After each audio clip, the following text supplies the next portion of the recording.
आमचे fellow officer Vijay Kawade DCP zone, Ashwini madam DCP crime, सगळे ACPs आणि सगळे थाना इंचार्ज आणि बाकी आपले सर्व नागरिक, आज जे आपण ईदच्या निवडणूकच्या अनुषंगाने इथे एक मीटिंग घेतली आहे त्यांचं मी स्वागत करतो, अभिनंदन करतो।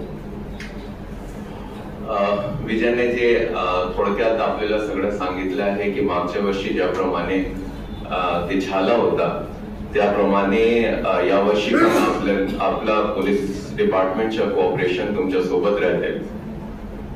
एक थोडा अशी चुकीची गोष्ट आहे की हजरत मोहम्मद सल्लल्लाहु अलैहि वसल्लम ची 15वी जयंती आहे, त्याच्यावर आपण पॉलिटिकल डिफरन्सेस मधून हे यासारखा आपण ब्रेकबॅक करत आहे, हे करत आहे, हे अशोभनीय आहे, ते चांगला वाटत नाही आणि it is not in the correspondence with the status of the prophet सल्लल्लाहु अलैहि वसल्लम।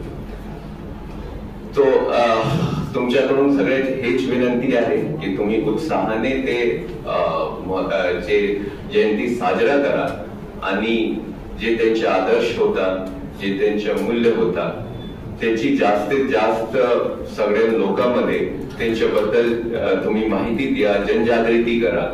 What are his ideals, what were his motives, ते कशासाठी आपल्याला प्रेरित करत होते, याच्यापेक्षा हे जास्त चांगलं आहे की आपण डेट झाला किती हे करायचे आहे ते आमच्या म्हणणं आहे। आणि याच्या व्यतिरिक्त काही रोड कंडिशन बद्दल ऑलरेडी आपण महानगरपालिकेला सूचना दिलेल्या आहे। Jail road police station traffic बद्दलचा एक इश्यू होता, सध्या एसीपी साहेब इथे हजर आहे, मी त्यांना सांगतो त्यांचे ऑफिस पण तिथे आहे, ते त्याच्याबद्दल काळजी घेतील।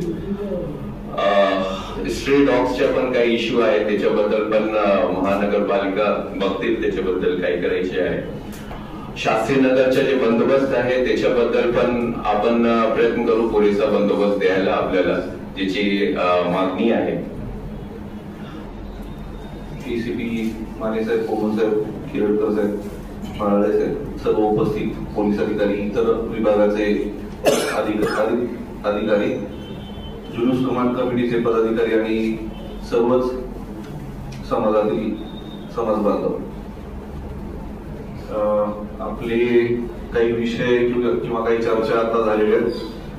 मागच्या वर्षी सुद्धा हाच विषय पुढे आला होता। मागच्या वर्षी सुद्धा आपण 5-6 मंडळांचा विषय, गणपती मंडळाचा, तो आपण रात्रीतून सर्व स्टेजेस, ईद मिरवणुकीच्या रस्त्यातले सर्व स्टेज आपण रात्रीतून काढून घेतले होते।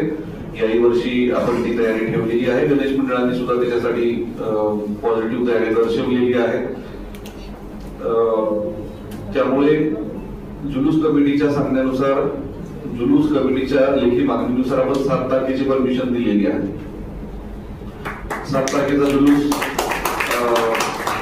त्यातून काही सूचनांमध्ये आता एक सूचना जमीर भाईंची अशी पण होती की जे आपले 3-4 ठिकाणी, प्रमुख ठिकाणी स्टेज लावून काही देखावे करतात आपले तरुण ईद मिलादच्या अनुषंगाने, त्यासाठी किमान 2 दिवसाची तरी परवानगी द्यावी। या बाबतीत ऑलरेडी सीपी सरांनी सांगितलेलं आहे। सन्माननीय सीपी सरांच्या परवानगीने ही स्टेजेस 7 आणि 8 2 दिवस परवानगी देण्यात येईल। या स्टेजेस जिथे जिथे आहेत, सर्व प्रभारी अधिकारी पण इथे आहेत पोलीस स्टेशनचे, हे जे ईद निमित्त जे 3-4 ठिकाणी आपण स्टेजेस लावून त्यांच्या देखाव्यांना परवानग्या देतो, ते देखावे 7 आणि 8 या 2 दिवसांसाठी द्यायचे। त्यामुळे 6 तारखेला संध्याकाळी उशिरा गणेश विसर्जन झाल्यानंतर यांना तयारी करावी लागणार आहे स्टेजची आणि डेकोरेशनची। त्यामुळे 7 आणि 8 2 दिवसासाठी आपल्याला ती परवानगी द्यायची आहे। त्यासाठी ऑलरेडी माननीय सीपी सरांनी मान्यता दिलेली आहे। या व्यतिरिक्त